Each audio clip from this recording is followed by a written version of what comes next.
चलिए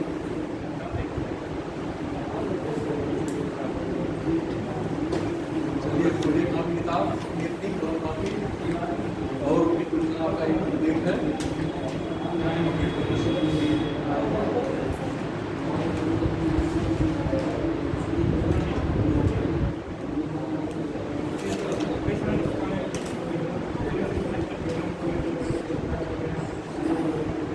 सर्वाधिक धन का बहुत धन का उत्तर प्रदेश में होता लिखे रहेगा ना आगे लिखे पर आप पॉइंट में लिखेगा जैन धन का अलग।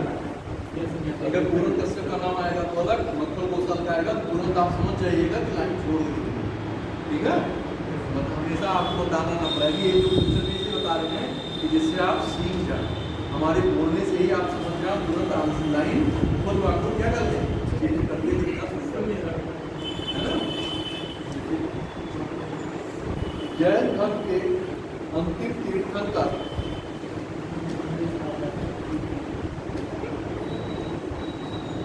तथा सबसे महत्वपूर्ण सुधारक महावीर स्वामी भी उत्तर प्रदेश से, महावीर स्वामी महत्वपूर्ण सुधारक महावीर स्वामी वे उत्तर प्रदेश से काफी गहरे रूप से जुड़े हुए थे।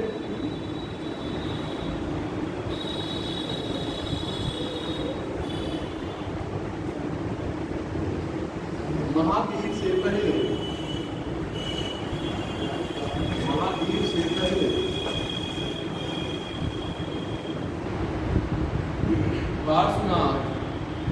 पार्श्वनाथ तीसरे तीर्थंकर पार्श्वनाथ जैन धर्म के 23वें तीर्थंकर थे। पार्श्वनाथ जैन धर्म के 23वें तीर्थंकर थे, जिनका जन्म उत्तर प्रदेश के वाराणसी में हुआ था। उत्तर प्रदेश के वाराणसी में हुआ था।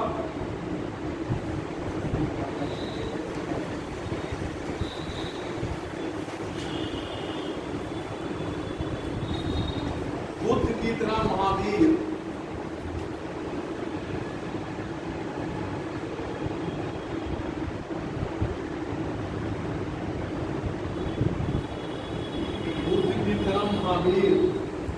में भी उत्तर प्रदेश के विभिन्न नगरों में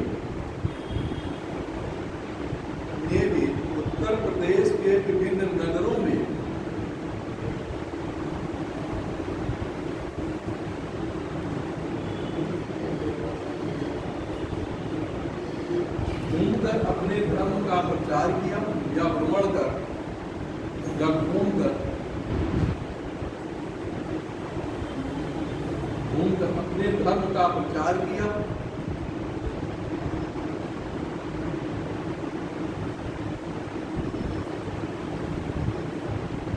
नीचे लाइन लिखिएगा, महावीर के कई गणधर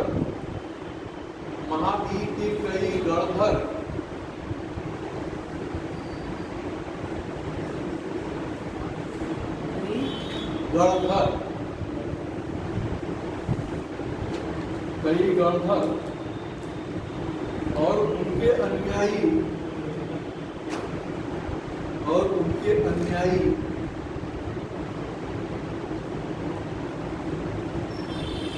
उत्तर प्रदेश से ही जुड़े हुए थे।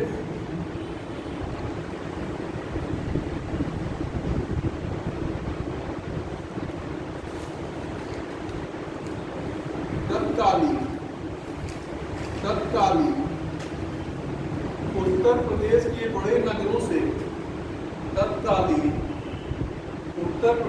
बड़े नगरों से महावीर के गहरे संबंध रहे।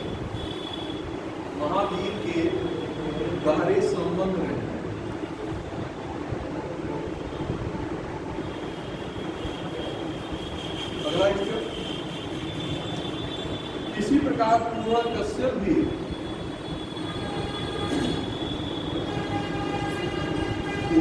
कश्यप भी या पूर्ण कश्यप भी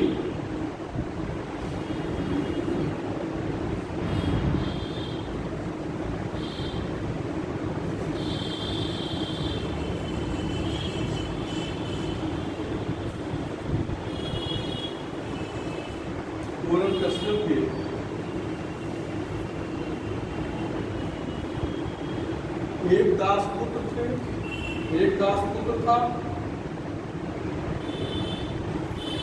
उत्तर प्रदेश के, एक दासपुत्र था तथा उत्तर प्रदेश के श्रावस्ती में इन्होंने जल समाधि लिया था।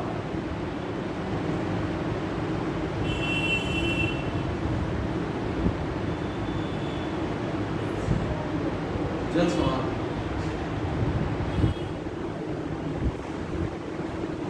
पूर्ण कश्यप को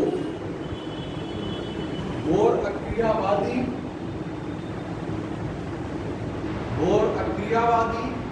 या आकर्मवादी कहा जाता है।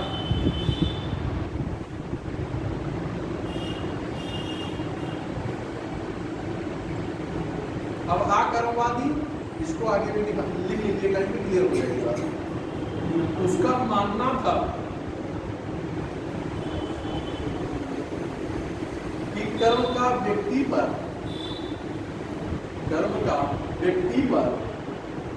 कोई प्रभाव नहीं पड़ता। कर्म का व्यक्ति के ऊपर कोई प्रभाव या व्यक्ति पर कोई प्रभाव नहीं पड़ता।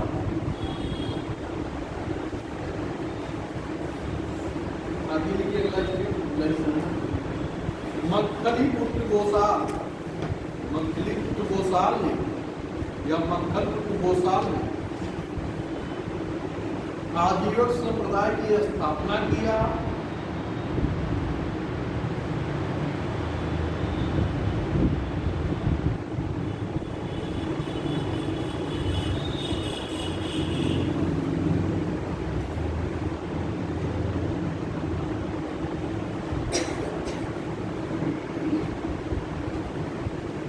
इन्होंने नियतवादी या भाग्यवादी मत का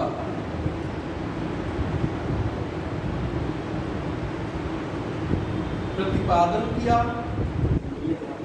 नियतिवादी या भाग्यवादी मत का प्रतिपादन किया,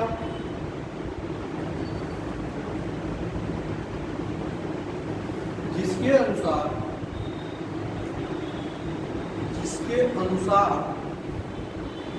प्राणी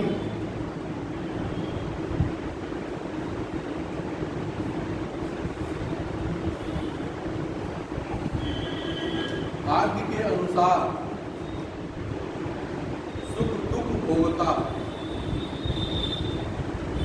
मतलब ये भाग्यवादी की बात कर रहा है, वो आकर्मवादी की बात कर रहा है कि जीवन पर कर्म का कोई प्रभाव नहीं पड़ता। ये कह रहा है सब नियत है, क्या होना है क्या नहीं होना है। वास्तव में आ रही है, जो निश्चित है होगा वही, वो जो आपके भाग्य में लिखा है वही मिलेगा, उससे ज्यादा या कम नहीं मिलेगा। वास्तव में आ रही है, एक भाग्यवादी है, एक आकर्मवादी है, क्रियावादी है। मतलब क्रियाओं और कर्मों का कोई प्रभाव नहीं पड़ेगा।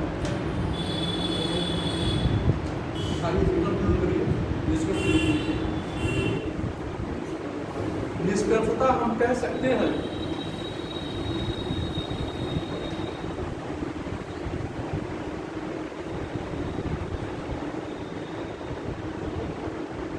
प्राचीन काल में उत्तर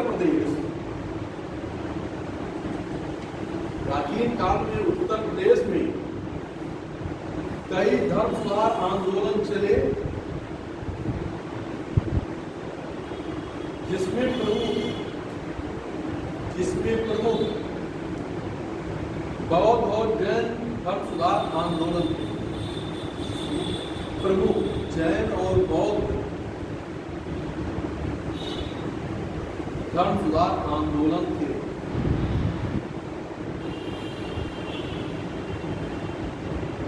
आप आंसर कर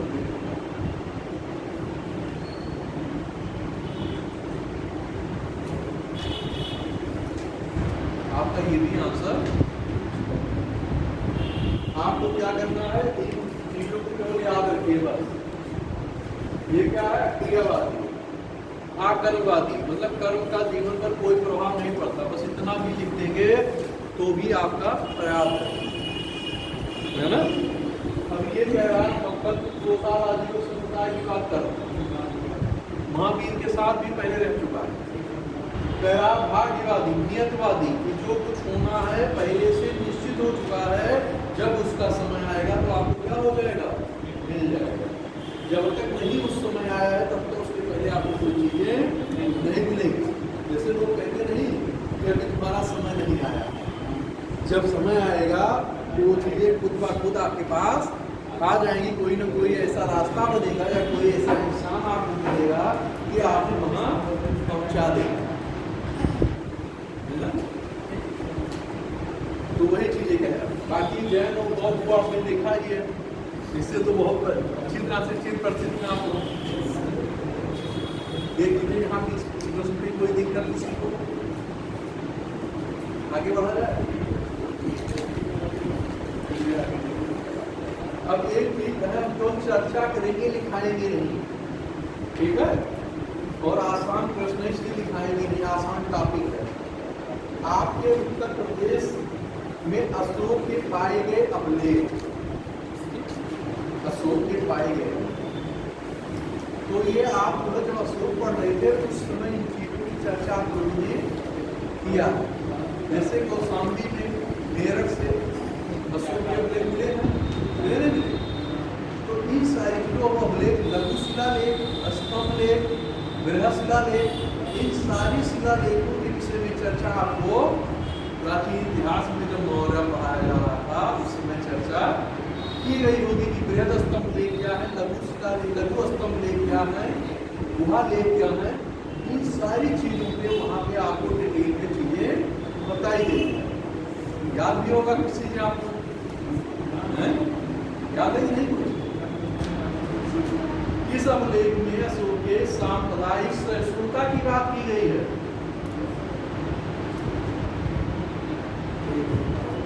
किस अभिलेख में सांप्रदायिक सहिष्णुता की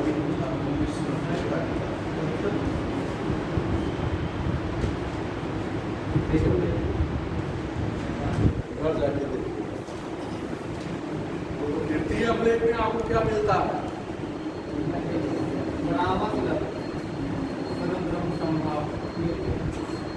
सही आपका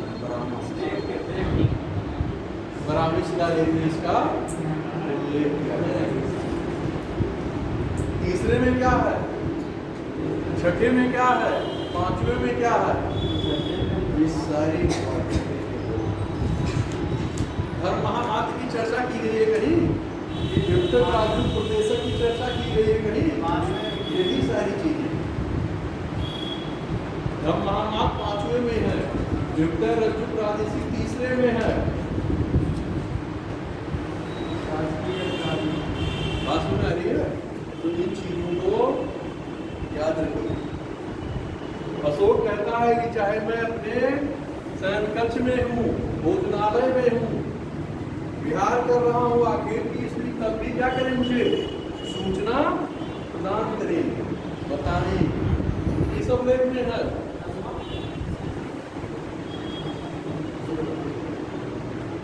इसमें है, इसमें से बताइए।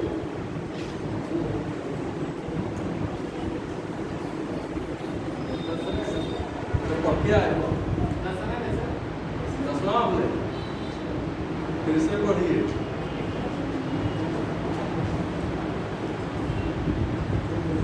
चलिए देखिएगा, अब हम आगे बढ़ते हैं।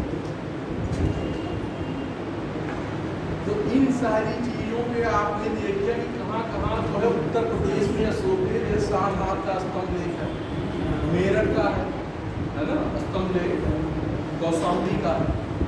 आप देखा होगा आपने कि एकमात्र ऐसा उल्लेख है जिसमें अशोक की रानी कारवाकी का उल्लेख किया गया है।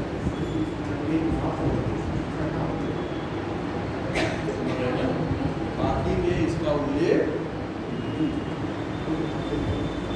तो उन चीज़ों को आपको पूछिएगा। इसमें मैंने बता दिया है कौशाम्बी, कारवाकी, उसके पुत्र ईवर का भी उल्लेख है, उसके पुत्र का नाम ईवर है, उसका भी उल्लेख है। मात्र एक उल्लेख है कि जहाँ उसका उल्लेख है उसकी आपकी विषय में चर्चा की गई है। कभी कभी कहीं कहीं ऐसा रानी का उल्लेख भी पूछ लिया जाता है ना, ऐसा भी पूछ सकते हैं। तो इसलिए जब ध्यान होगा, याद होगा, तभी तो आंसर आएगा, नहीं तो आंसर नहीं दे पाओगे। तो इस पर आप लोग चर्चा कर लीजिए, देख लीजिएगा। मैंने आपको मेन चीजें बता दी कि अशोक से संबंधित 3, 4, 5 स्थान से कुछ चीजें मिल रही हैं, उन्हीं को आपको क्या करना है। अगर आंसर पूछता है अशोक के अभिलेख से संबंधित, तो आपको इन्हीं 4, 5 को क्या करना है, लिखना। उन चीजों में क्या मिल रहा है और कहाँ से प्राप्त हो रहा है, किस स्थान से प्राप्त हुआ है, बस इन्हीं को आपको दिखाना है आंसर। कोई दिक्कत है किसी को? ये चीजें थोड़ी रटने वाली रखना पड़ेगा। और अभिलेख में जब आप लिखेंगे तो वहां आपका गलत नहीं चलेगा, वहां जो उस अभिलेख में कहा गया है वही चीजें चलेगी, वहां दाएं बाएं नहीं चलेगा कि थोड़ा इधर का थोड़ा उधर का। वहां आपको वो चीजें स्पष्ट होनी चाहिए कि क्या उसमें कही गई है।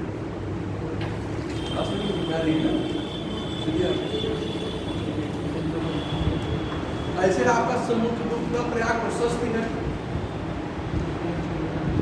हरिश्चंद्र उसकी रचना करता है, गद्य और पद दोनों की मिश्रित रचना है, चंपू शैली में की गई है। बात समझ आ रही है? और समुद्रगुप्त के विजय और साम्राज्य के किए गए कार्यों के संदर्भ में सूचना दी जा रही है कि इसने उत्तरापथ की विजय किया, आर्यावर्त जिसे कहते हैं, दक्षिणापथ का विजय किया। और समुद्रगुप्त ने कितने चरणों में विजय अभियान अपना किया था? अगर समुद्रगुप्त आप लोगों ने पढ़ा है तो बताया गया होगा, आपके उत्तर प्रदेश में भी उसके विषय में हरिश्चंद्र जब सूचना देगा तो आपको उसको लिखना होगा समुद्रगुप्त के विषय में, क्योंकि प्रयाग प्रशस्ति उसी के लिए लिखी गई है, दरबारी कवि था। तो अगर वो सूचना दे रहा तो उसका भी कोई ना कोई कारण रहा होगा। बताइए क्या था अभियान, बताइए कितने चरणों में पूरा हुआ? ये इतिहास का टॉपिक है। समुद्रगुप्त ने अपना विजय अभियान कितने चरणों में पूरा किया था? याद आ रहा है कुछ? चलिए इतना मैं बताता था, 5 चरण। कितने चरणों में? 5 चरणों में विजय अभियान पूरा किया था। किताब से देख लीजिए,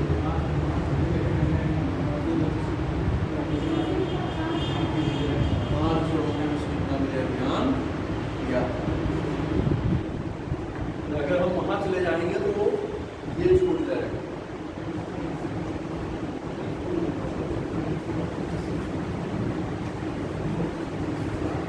हाँ, एक महत्वपूर्ण होता है कि स्थापत्य कला से संबंधित जौन, क्योंकि आपके उत्तर प्रदेश में सर की स्थापत्य कला जो क्वेश्चन के दृष्टिकोण से इम्पॉर्टेंट भी हो सकता है, अगर इतिहास का ऑप्शनल का भी टॉपिक होता तब भी इम्पॉर्टेंट, और आपके प्री के पॉइंट ऑफ व्यू से भी इम्पॉर्टेंट, केवल बेस के ही दृष्टिकोण से नहीं, प्री के बिंदु से भी क्या इम्पॉर्टेंट।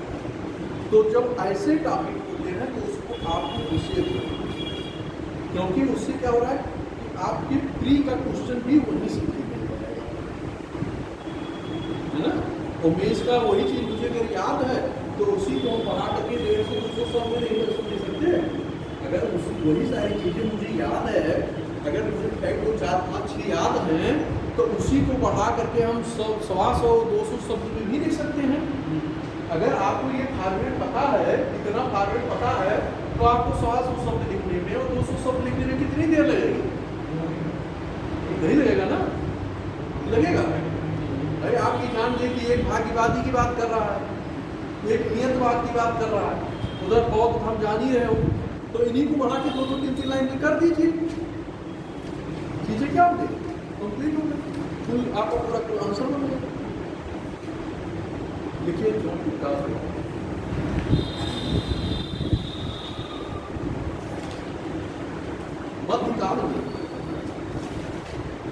मध्यकाल में जौनपुर में स्थापित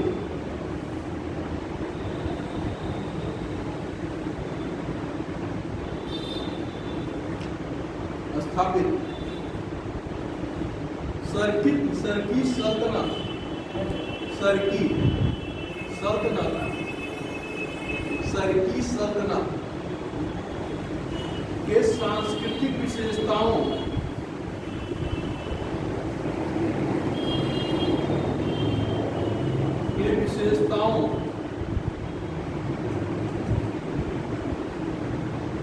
या की विशेषताएं है ना, सरकी सल्तनत की सांस्कृतिक। अब हमने बहुत कुछ हम जौनपुर जब पढ़ रहे थे फिरोज शाह तुगलक ने जब जौनपुर की स्थापना चूना खां की याद में किया था, इसीलिए तो किया था। फिरोज शाह तुगलक के द्वारा ही जौनपुर नगर की स्थापना की गई थी, किसी और के द्वारा की। फिर आप देखेंगे कि जो है मलिक सरवर ने जो है क्या किया था, सरकी वंश की स्थापना की थी। उसके बाद आपने देखा 3-4 शासक हुए, जिसमें से एक तो थोड़ा इम्पोर्टेंट और बाकी तो ऐसे है ना। तो उनके हमें ये देखा जैसे अटाला मस्जिद की बात आप करते हो, लाल दरवाजा की बात करते हो, ये सारी आपकी परीक्षा में क्वेश्चन पूछे गए हैं। ये क्वेश्चन आपके प्री एग्जाम में पूछे गए। तो उन्हीं अब वो जौनपुर की स्थापत्य में सरकी जो सल्तनत थी, उन शासकों ने, उन सुल्तानों ने, सुल्तान नहीं कहेंगे, उन शासकों ने क्या क्या चीजें की, उसी के विषय में हमें चर्चा करनी। किसने स्थापित किया और क्या विशेषता थी, बात समझ आ रही है। इन्हीं के विषय में मुझे चर्चा करना कि उनकी सांस्कृतिक विशेषताएं क्या थी, बात समझ आ रही है।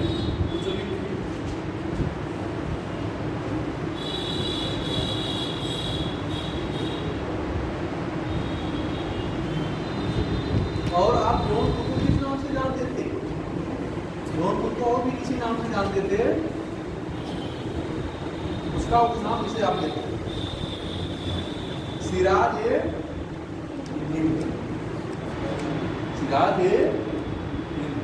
सरकी सल्तनत। जब आप पढ़ रहे थे तो ये चीजें नहीं पढ़े थे क्या,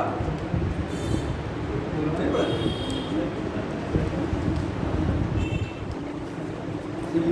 थे तो बता दिया आपको। देखिए जौनपुर नगर की स्थापना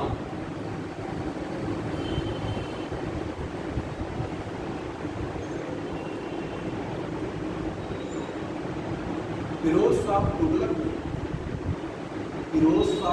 ने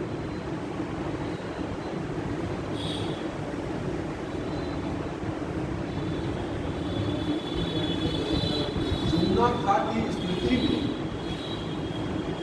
करवाया था।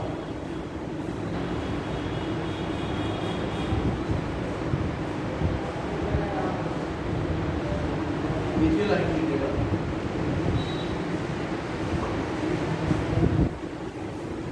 जौनपुर में स्वतंत्र सत्ता का संस्थापक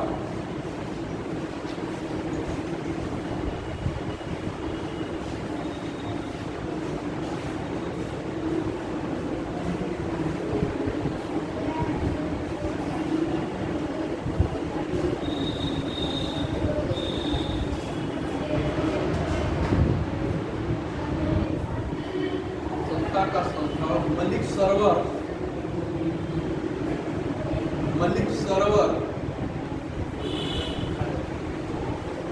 नामक एक हिजड़ा था।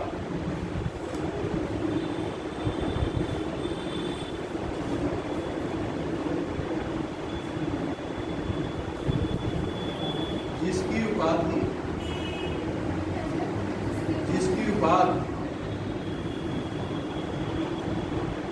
मलिक उस सर्ग थी, मलिक उस सर्ग थी।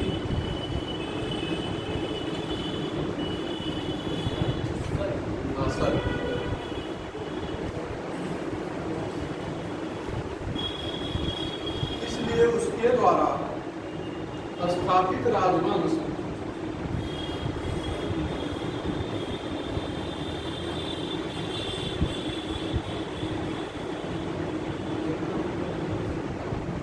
सरकी राजवंश कहलाया। सरकी राजवंश कहलाया।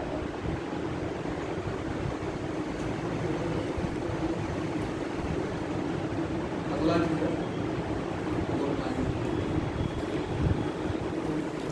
जौनपुर के सरकी राजवंश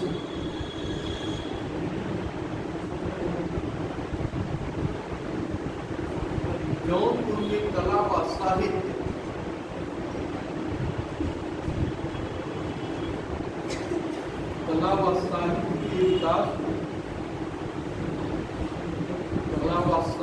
के विकास को प्रोत्साहन दिया।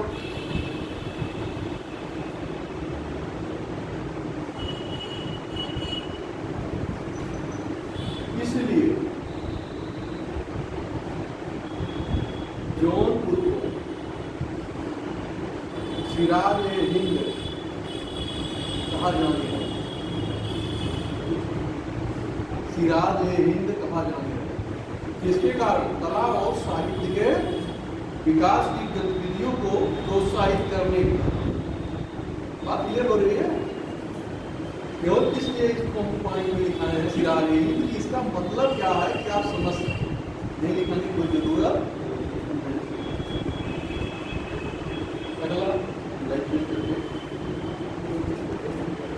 जौनपुर में सरकी कला की प्रमुख विशेषता, जौनपुर में सरकी कला की प्रमुख विशेषता बड़े दरवाजे, अंडरलाइन कर लीजिए, बड़े दरवाजे सब भव्य मेहराबें, भव्य बड़ी मेहराबें, भव्य मेहराबें, भव्य मेहराबें, मेहराबें 8 तथा मीनारों और गुंबदों का अभाव है। मीनारों और गुंबदों का अभाव है, मतलब वो चीजें वहां नहीं बनी।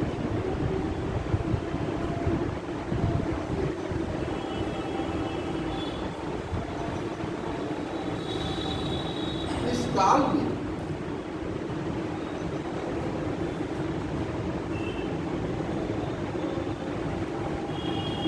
में जौनपुर में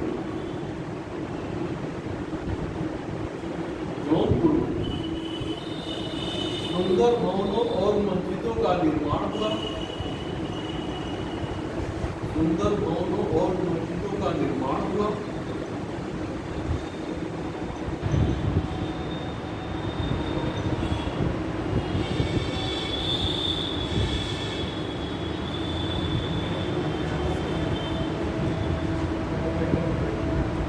जौनपुर के भवन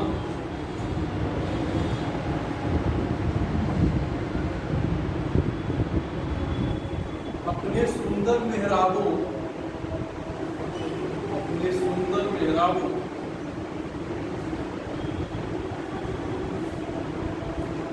और अलंकृत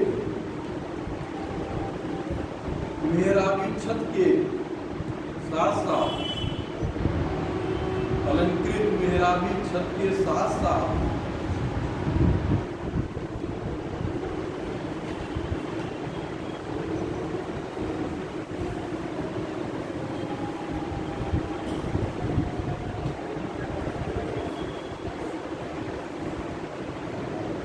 वर्गाकार स्तंभ को,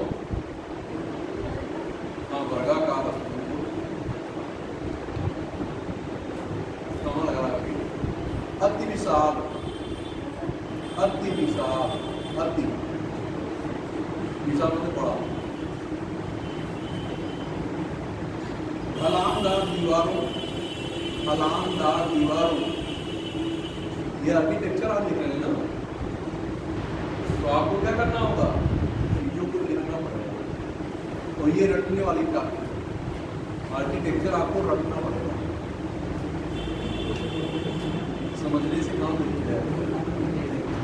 ये रटेंगे तब मिलेगा कि क्या क्या चीजें किस डिस्ट्रिक्ट में बंद। ढलानदार दीवारों एवं मठों के लिए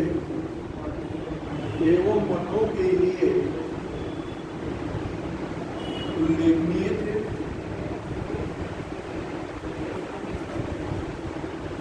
मठों के लिए उल्लेखनीय थे।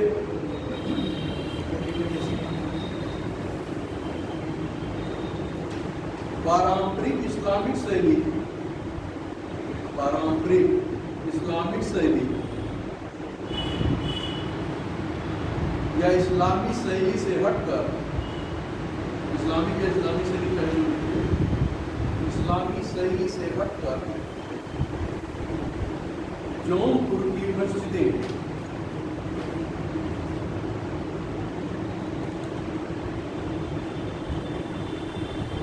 मीनारों से वंचित होती थी,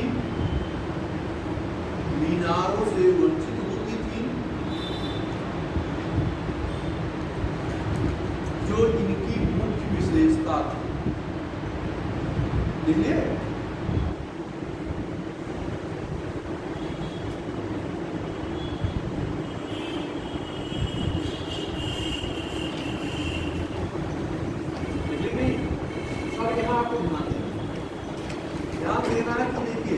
जैसे जो मस्जिद बनती थी, मेहराब बनते थे, आर्च बनाए जाते थे, तो वहाँ पे मीनारें जरूर बनाई जाती थी। लेकिन इनका अपना अलग से स्थापत्य शैली इन लोगों ने विकसित की, और उसके यही नहीं केवल, और ये मेहराबी अलंकृत मेहराब विकसित बना रहे हैं, सुंदरता से युक्त चीजों को बना रहे हैं, है ना। मेन इनको डिफरेंट कर रहा है, एक तो मीनार नहीं है और दूसरी मेहराबी छतें अलंकृत। जो आपने पढ़ा सल्तनत स्थापत्य में कि जो मेहराब का पहला उल्लेख आपको किसके काल में मिलता, कहाँ से मेहराब का पहला उल्लेख मिलता? बढ़िया सल्तनत में पीछे कहिए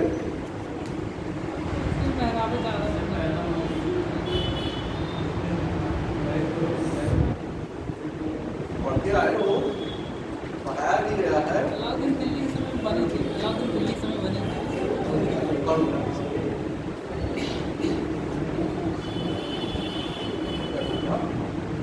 बरबन के समय से आपने मेहराब की सोचना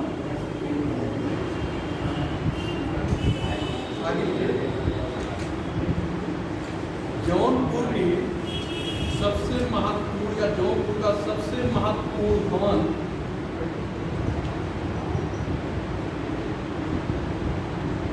अटाला मस्जिद है। अटाला मस्जिद बहुत बार क्वेश्चन पूछा गया। अटाला मस्जिद है जिसे 1408 ईस्वी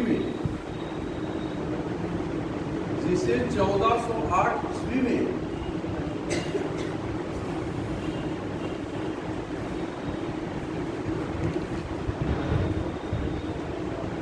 इब्राहिम सरकी ने, शासक का नाम है इब्राहिम सरकी ने पूर्ण कराया था। इब्राहिम सरकी ने पूर्ण कराया था, पूरा कराया था।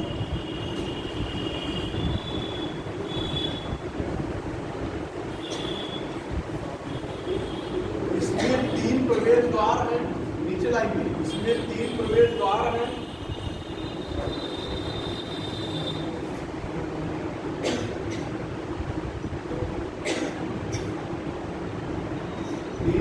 द्वार है जिसमें उत्तर तथा दक्षिण के प्रवेश द्वार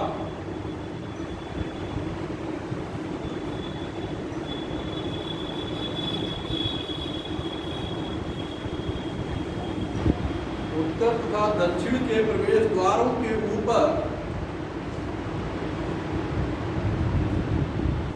2 गुंबद स्थित है। 2 गुंबद स्थित है। कौन? 2 गुंबद स्थित है। नीचे लाइन में छोड़ के लाल दरवाजा मस्जिद, सब इंपॉर्टेंट है जितना लिख रहे हो। प्री के बेस से भी और बेस के टॉपिक के पॉइंट ऑफ व्यू से, दोनों टॉपिक के लिए क्या है, महत्वपूर्ण है जो चीजें दिखाई जा रही है। क्वेश्चन अक्सर पूछा जाता है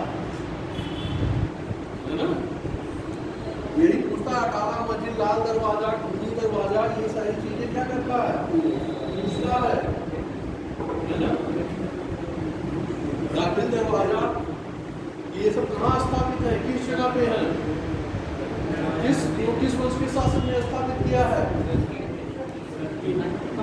तो बात में आ रही है।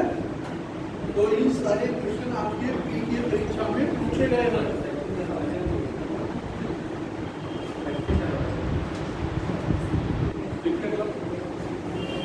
लाल दरवाजा मस्जिद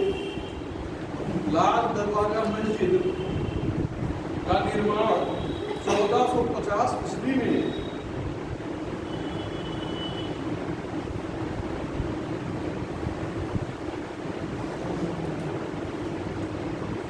महमूद शाह की पत्नी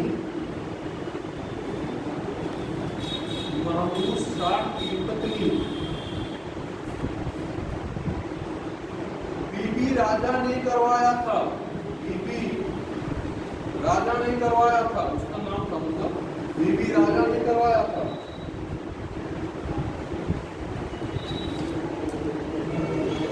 इसमें 3 प्रवेश द्वार थे।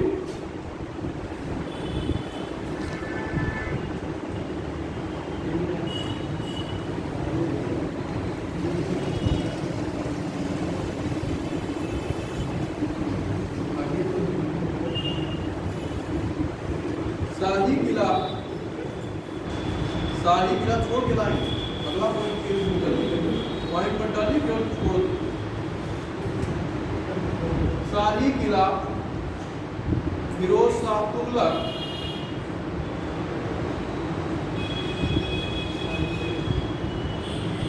के काल में निर्मित हुआ। फिरोज शाह तुगलक के काल में निर्मित हुआ। किले के सामने के प्रवेश द्वार में, किले के सामने के प्रवेश द्वार में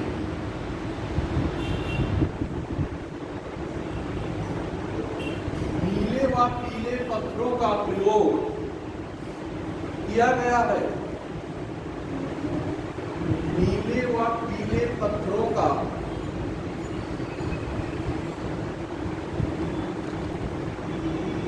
प्रयोग किया गया।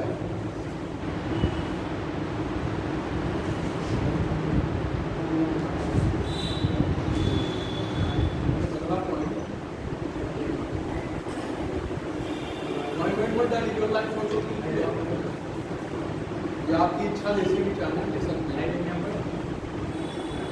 जामा मस्जिद का निर्माण, जामा मस्जिद का निर्माण 1470 में, 1470 ईस्वी में हुसैन शाह ने करवाया था।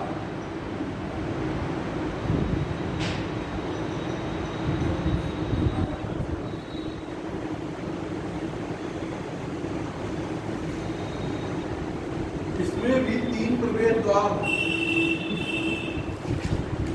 इसमें भी 3 प्रवेश द्वार।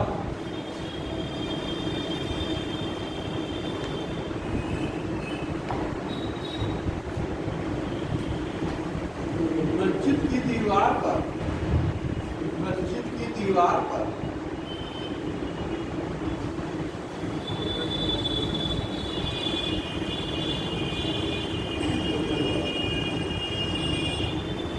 सुंदर शिल्पकारी की गई है, सुंदर शिल्पकारी की गई है। इसके अलावा जौनपुर में झांझरी मस्जिद, झांझरी मस्जिद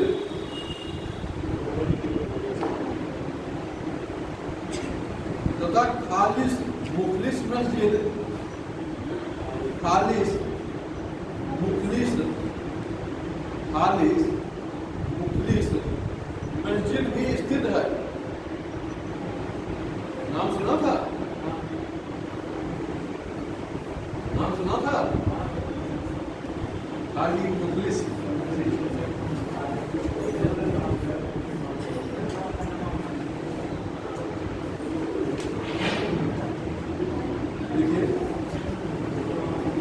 प्रकार हम कह सकते हैं, कंक्लूजन करिए, इस प्रकार हम कह सकते हैं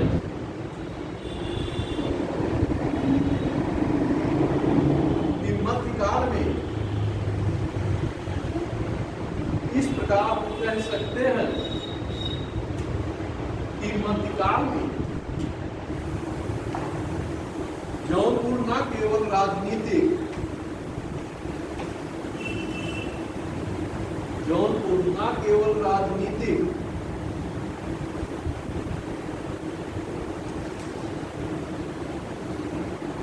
बल्कि सांस्कृतिक गतिविधियों का केंद्र था।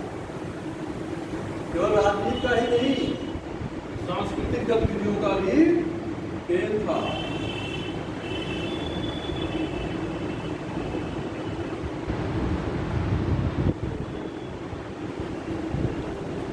ये आपका आंसर कंप्लीट है। जौनपुर की स्थापना की कला और संस्कृति की बिना अब इसमें आप जो ये सारी चीजें की गई है, पूरे ताला मस्जिद है, दरवाजे हैं, ये सारी चीजें आप लोग याद रखेंगे।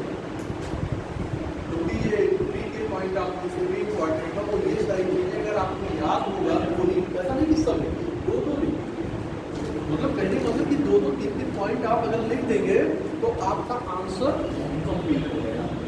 इसलिए मैंने ज़्यादा लिखा है कि इसमें कुछ चीज़ें आपको याद हो जाएगी और कुछ चीज़ें नहीं याद करने के बावजूद भी भूल जाती है। तो 2 4 5 अगर रहेगा तो उसमें से 1 2 तो याद रहेगा। तो अगर 2 2 भी आपने कर दिया तो भी आपका आंसर पूरा हो जाएगा। और जब 1 ही 2 एग्जाम्पल आपके पास होंगे तब वो भी भूल गए तब क्या होगा, तब आंसर लिख ही नहीं पाओगे, है ना। तो इन चीजों को ध्यान में रखते हुए क्वेश्चन को थोड़ा पढ़ा के दिखाया गया। कितना है 1.5 मिनट होगा, 1 मिनट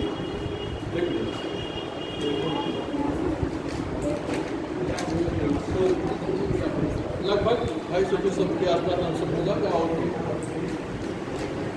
2 से 250 शब्द क्योंकि ये आपसे 125 शब्द में पूछेगा या 200 किसी टाइप के क्वेश्चन को पूछेगा तो आपको या तो 200 शब्दों में लिखना रहेगा या इसमें। लेकिन यहाँ हम लिखाएंगे, हम 200 के ध्यान को लेके लिखाएंगे कि जिससे अगर छोटा पूछा तब भी आप लिखिए और अगर ज्यादा पूछा तो भी आप क्या करें, ये है ना। एक ही प्रश्न से 2 प्रकार के आंसर आप देने में सक्षम।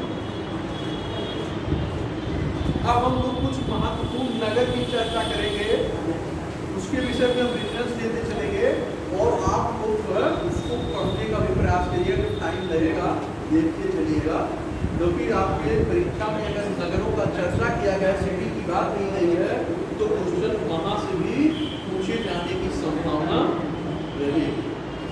लेकिन ज्यादा संभावना आपके इन्हीं सारे प्लेस को लेकर के या शासकों को लेकर के या स्थापत्य को लेकर के ही क्वेश्चन बनने की संभावना ज्यादा प्रबल।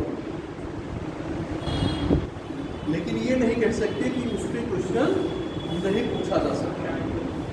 इसलिए हमें तैयार क्या रहना है, हर एस्पेक्ट पे तैयार रहना है कि किसी भी प्रकार का क्वेश्चन हमसे उत्तर किया जाए तो हर प्रकार के क्वेश्चन का आंसर देने में हम सक्षम,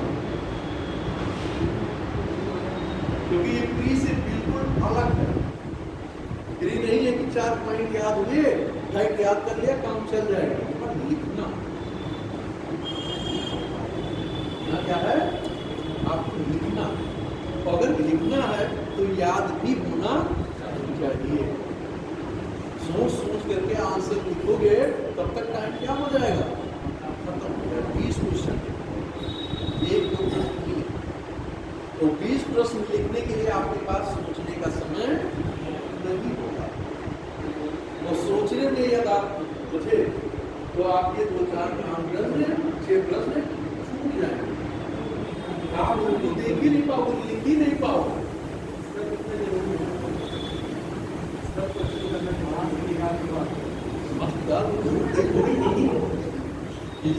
आवाज दो, स्पष्ट आने के लिए पूछो। सारे क्वेश्चन करना अनिवार्य है। ऐसा कोई हार्ड एंड फास्ट नहीं है, वो कहीं क्लियर होगा तो जितना क्लियर होगा उसी के अनुसार आपको नंबर मिलेंगे। मान लीजिए आप 100 नंबर के प्रश्न कर रहे हैं 200 में, तो आपको 100 नंबर में ही तो आपका मूल्यांकन होगा। आप 100 नंबर के क्वेश्चन करके आ रहे हो तो 100 में जितना आप पाने लायक हो उतना नंबर आपको मिलेगा। अगर 100 नंबर आपका छूट गया तो क्या आप आशा करते हैं कि आपका चयन होगा? कभी नहीं, आपका सिलेक्शन नहीं होना है।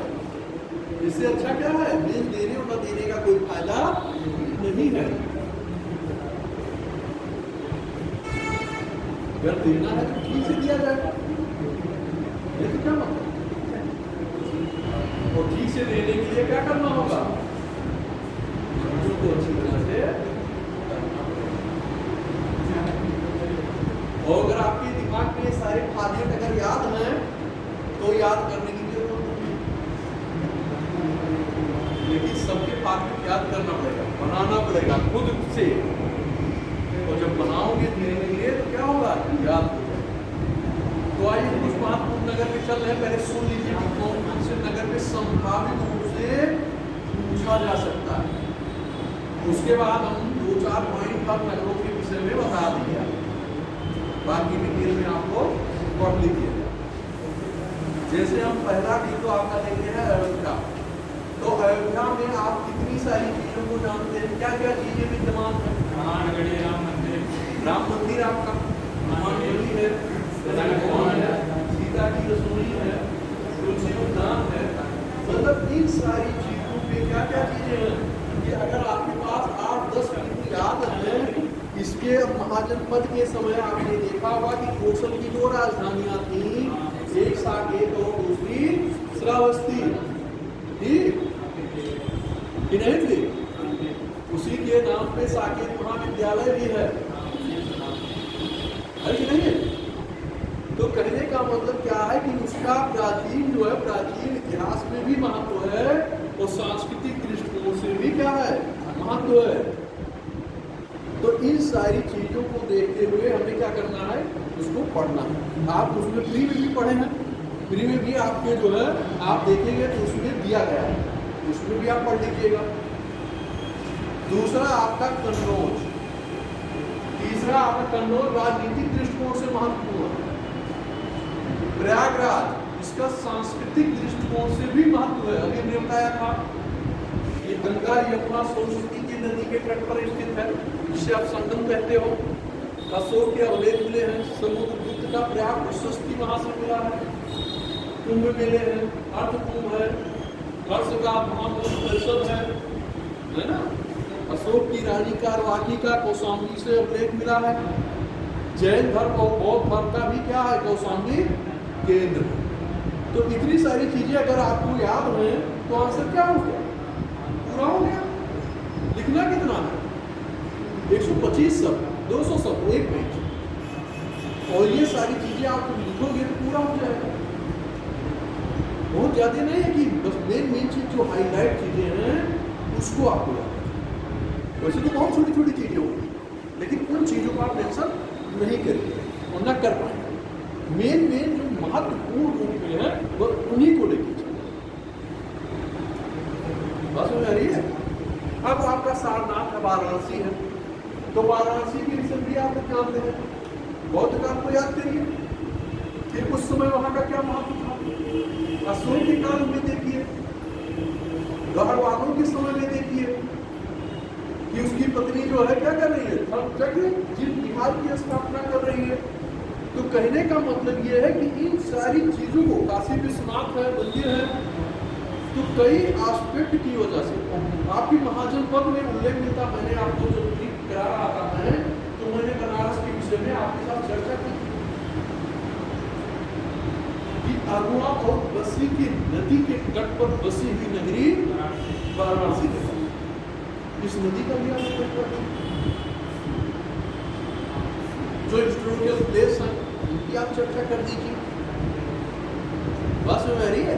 तो कहने का मतलब कि इन सारी चीजों से बहुत कुछ आप वाकिफ, और थोड़ी थोड़ी चीजें क्या करना है, हमें उस बिंदु के दृष्टिकोण से देखते हुए क्या कर लेना है, सिलेक्ट कर लेना। हर जहां भी कहीं ऐसा पूछेगा मुझे ये ध्यान रखना है कि क्या क्या चीजें किस दृष्टिकोण से महत्व है, उन्हीं दृष्टिकोण के आधार पे उनका मुझे चयन करना है। बात समझ आ रही है? ऐसे हम 4 से 10 का अनुमान बताएंगे। अब देवगढ़ दशावतार मंदिर झांसी इंपॉर्टेंट है। अब देवगढ़ के विषय में आप पढ़ लीजिएगा। कानपुर का भीतरी गांव मंदिर ईंटों का पहला मंदिर है। मेहराब का पहला उल्लेखावान मिलता है सर्वप्रथम, अगर एविडेंस नहीं मिलता है मेहराब का तो कानपुर के भीतर गांव के मंदिर से मिलता है, चाहे इतिहास में पढ़ाया गया हो तो पढ़ाया गया हो, है ना? वहां से आपको ये उल्लेख मिल जाता है। इसी प्रकार अहिच्छत्र का महत्व है, कुरु इंद्रप्रस्थ का महत्व है। कुरु की राजधानी इंद्रप्रस्थ है ना। और 8 महाजनपद से संबंधित जो आपके मेरठ है, अशोक लेकर ज्योति स्तंभ लेकर आपका जो है कौशाम्बी का महत्व है, कुशीनारा का महत्व है, पिपरिवाद बुद्ध के जन्म से संबंधित है, दुर्गिनी सिद्धार्थनगर और नेपाल के बॉर्डर से संबंधित क्षेत्र। तो इन सारी चीजों को देखते हुए हमें क्रमवार और चीजों का अध्ययन करना है। तो ये कुछ ऐसे स्थल है जिसको आप देखें, भीतरी गाजीपुर, वहाँ से जो है उसका मुख्य काम ले लिया है। मांसखेड़ा अभी मैंने लिखा है, उसका मांसखेड़ा मधुबन उल्लेख। तो जैसे कहने का तात्पर्य कि मैं बोल रहा हूँ उसके उल्लेख, लेकिन आपको मांसखेड़ा जो हमारे उत्तर प्रदेश में मिला है, हमें केवल उन्हीं को जो है मेंशन करना है, क्योंकि हम प्रश्न का उत्तर किसका दे रहे हैं? उत्तर प्रदेश के संदर्भ में लिख रहे हैं, पूरे इतिहास के संदर्भ में नहीं लिख रहे हैं, है ना? और किसी अगर आपको कोई दिक्कत हो कहीं कोई चीज तो पूछिए, कुछ चीजें बताइए समझ में ना आया आपको।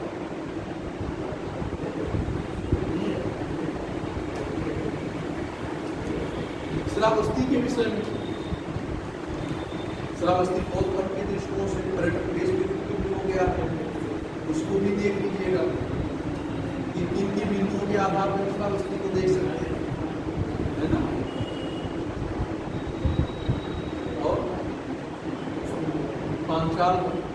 पांचाल आप पढ़ने पर देखिएगा। तो ऐसे कुछ महत्वपूर्ण आपके स्थल हैं उसे देखना है।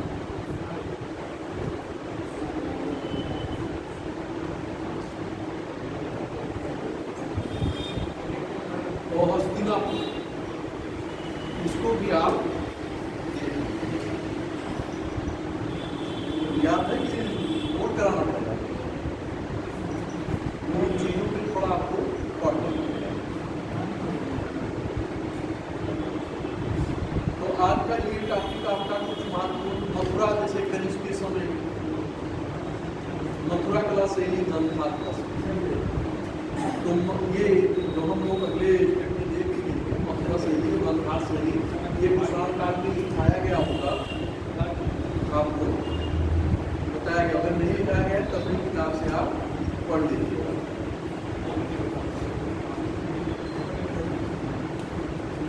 कुछ नहीं पूछना है पूरे टॉपिक से, आगे बढ़ लिया जाए। बोलिए, नहीं ये हो कि सर ये समझ में नहीं आया, दोबारा फिर लौटना पड़ेगा, दोबारा वाली यात्रा मत रखिएगा।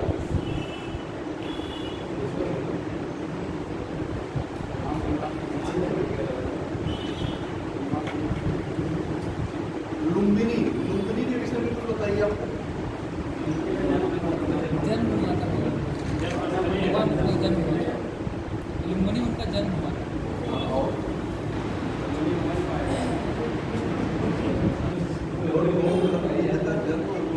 इसे तो आपका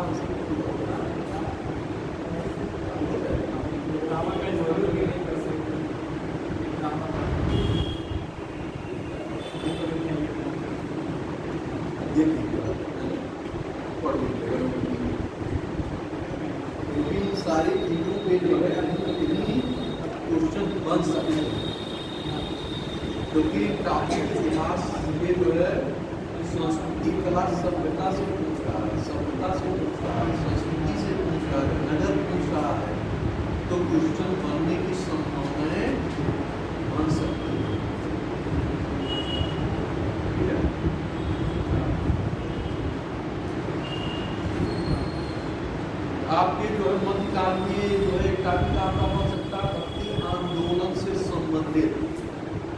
तो भक्ति आंदोलन में कौन कौन से नाम आएंगे? मध्यकाल में आपको भक्ति आंदोलन की से चर्चा हुई होगी। कबीर का कबीर व्यास का कबीर का रामानंद है, गंगाधर, सूर्यनारायण, तुलसीदास, इन सारे लोगों के विषय में क्या करना है? दो चर्चा लाइनें लिख देंगे, बस आपका आंसर क्या हो जाएगा? मध्यकाल का पूरा अगर यूज नहीं मतलब पूछ सकता कबीर है, रामानंद है, ये सारी चीजों को आप जो याद आओगे उस समय का लिखते हुए क्या करना है? चले जाना। दो लाइन तो आएगा, दो पॉइंट तो याद होगा। अगर दो लाइन भी याद होगा तो 8-10 नाम अगर आपके पास हैं तो आपका क्या हो गया? कितना हो जाएगा? 200 तो हो ही गया। 1-1.5 लाइन तो लिखना है, ज़्यादा तो लिखना नहीं है। दोनों ज़्यादा लिखने की इजाज़त नहीं दे रहा है।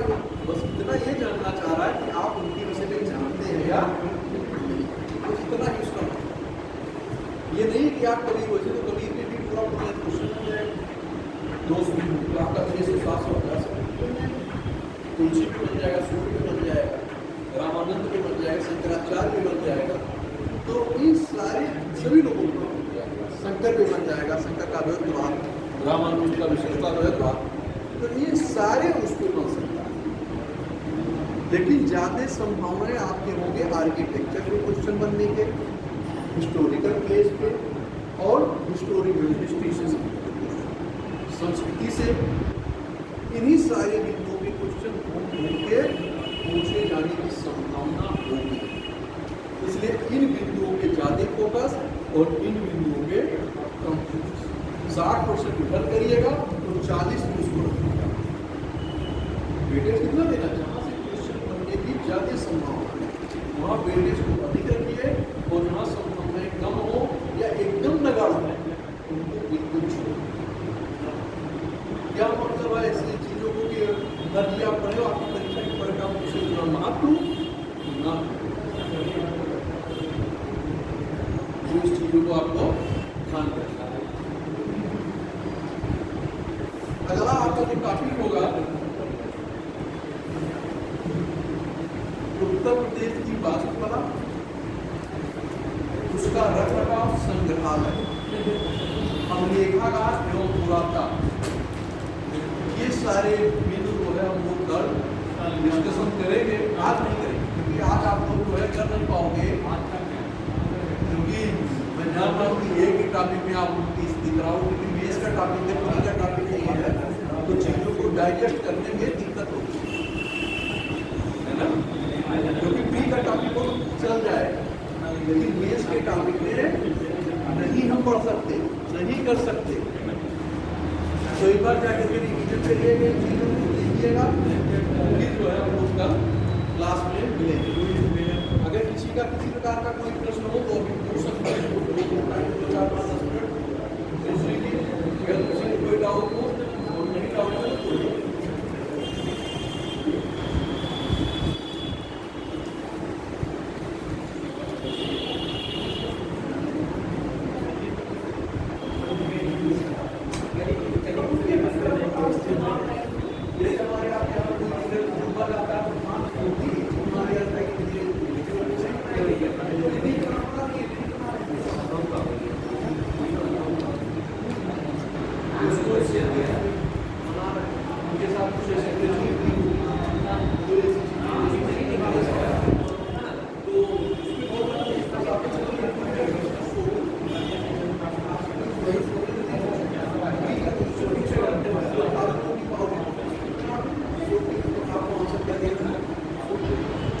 तो बस इतना